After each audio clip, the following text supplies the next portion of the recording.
good because here at Jurassic Park, we're going to learn all about dinosaurs. Is that okay with you? Yeah! And we're going to learn about science, and we're going to learn about the Bible.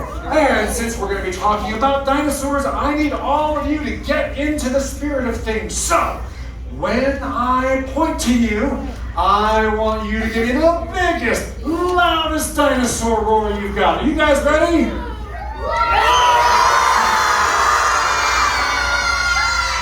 Oh, okay, so that was pretty good. That was really pretty good, you guys. But, you know, I think you can do a little bit better. So, when I point to you this time, let's really give an even louder roar. You ready? That's I like it. Good. Well, we have lots in store for you guys this week, including, I'm really excited about this, a visit from my favorite professor at Medfield College, where I used to go to school. So I am so excited. Oh, dear. Oh, sorry, kids. Hi. Doc, I made a terrible mistake. Oh, whoa. Okay, take it easy, Dr. Blunderhoff. Oh, I almost forgot. Kids, I want to introduce you to my new assistant, Dr. Blunderhoff. Say hello, kids. Now, Dr. Blunderhoff, tell me, what seems to be the trouble? Well, I was postulating the origins of life on Earth, and I theorized that personal observation of the specimen Tyrannosaurus Rex would provide insight into the... Whoa. Slow down before you hurt yourself. You know what I'm saying? Okay. Sorry. I'm allergic to Tyrannosaurus Rexes. That's a fascinating specimen. I'll save this for some lab tests. Oh, gross.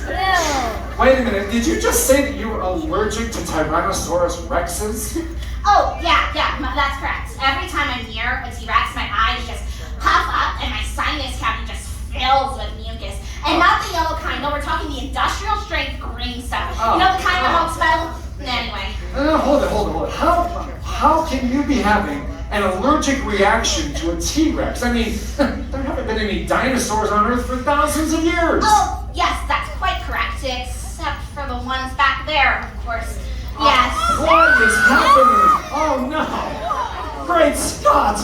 There are dinosaurs in the room. Oh, yes, I almost forgot. That's what I came in here to tell you. We have 2 dinosaurs running loose. Yes, I can see that. Don't worry, they're quite harmless. I call them Mo and Curly. So far, the only things they've eaten are some leftovers from the my grandmother left in the lunchbox. Oh my goodness! Dr. Blunderhoff, why do we have 2 cookie-loving dinosaurs named Mo and Curly here with us? Oh, that. Yes. I built a time machine so I could go back in time and study dinosaurs. Wait, you built a time machine? That's incredible! Yes, it really is quite remarkable. Notice the viscosity of the mucus in the front. No, not your snot. I'm not talking about your snot. I'm talking about the fact that we have dinosaurs here with us right now. How is this possible? Oh, yes, well, I had a slight malfunction with my time machine. My flux capacitor wasn't fluxing, so I reversed the polarity and bang! Bang? Well, it was actually more of a boom, but... Dr. Blunderhoff, why is there a T-Rex and a Velociraptor here in our room? My time machine malfunctioned, and instead of sending me into the past, it brought these 2 dinosaurs here to the present. They're actually quite charming if you get to know them. I call them Curly and Mo. Great guys. Terrible card players. Okay. Okay, guys, that's enough. Why don't you go to the back and set up the Monopoly game? I'll be along in a minute. Monopoly? Monopoly. Okay. Oh, and in unrelated news, you need a new door on your laboratory. I'm really sorry about this mess, Doc. I really thought I had the time machine set correctly. Well, I guess it goes to show you that, kids, people aren't always as smart as they think they are. I'm not sure what you're implying, sir. Dr. Blunderhoff, I'm not trying to insult you. I'm just pointing out that human wisdom is wrong a lot of the time because, let's face it, there's a lot that we people don't know. Well, I suppose I can see your point there. Personally, Personally, I've always wondered why we drive on parkways and park on driveways. That is a mystery, yes, but what I'm really saying is that human wisdom often fails, and what we should really all be seeking is godly wisdom. Wisdom? Did somebody say wisdom?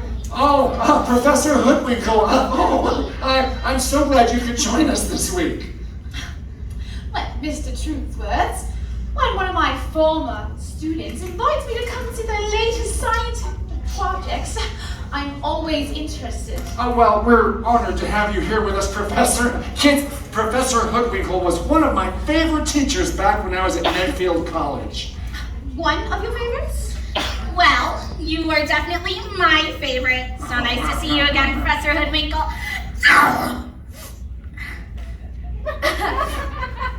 I knew I should have failed you, but I was so desperate to get you out of my class. Actually, Professor, Dr. Blunderhoff is quite brilliant, really, when you get to know her. She actually brought 2 dinosaurs here from the past. She used a time machine.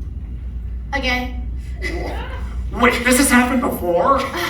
Unfortunately, yes. It was her final project in my class. Those dinosaurs ate half the cookies in the cafeteria before we were finally able to send them back to their own time. Oh, yes, I remember that. I always had trouble calibrating the flux capacitor properly. I've told you 1,000 times. You should have reversed the polarity. Actually, I did reverse the polarity and boom, 2 dinosaurs came through to join us this week for Jurassic Park. Impossible! I know my directions are always right. Science is always right. Actually, Professor Hoodwinkle, I've come to learn that a lot of what we call science isn't really science at all.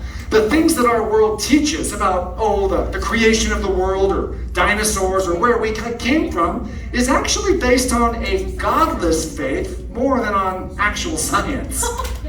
Oh, I see. You've become one of those simple-minded fools who believes that God created the world in 6 days? Actually, the Bible does say in Exodus 20:11 that in 6 days the Lord made the heavens and the earth, the sea, and all that is in them, but he rested on the 7th day. Yeah. Oh. Disappointing, Mr. Truthworth. You were such a promising student. Oh. Such a pity that you've become one of those Bible fools. No, it's not personal, Professor. You did teach me lots of good things about science, but I've also learned that the wisdom of the world can be foolishness. You know, in the Bible, in 1 Corinthians 3:19, it says the wisdom of the world is foolishness in God's sight. As it's written, he catches the wise in their craftiness. The wisdom of the world is foolishness? That's preposterous! Oh, it's true, Professor Hoodwinkle. I've seen lots of examples of man's wisdom proving to be foolish. Are you still here?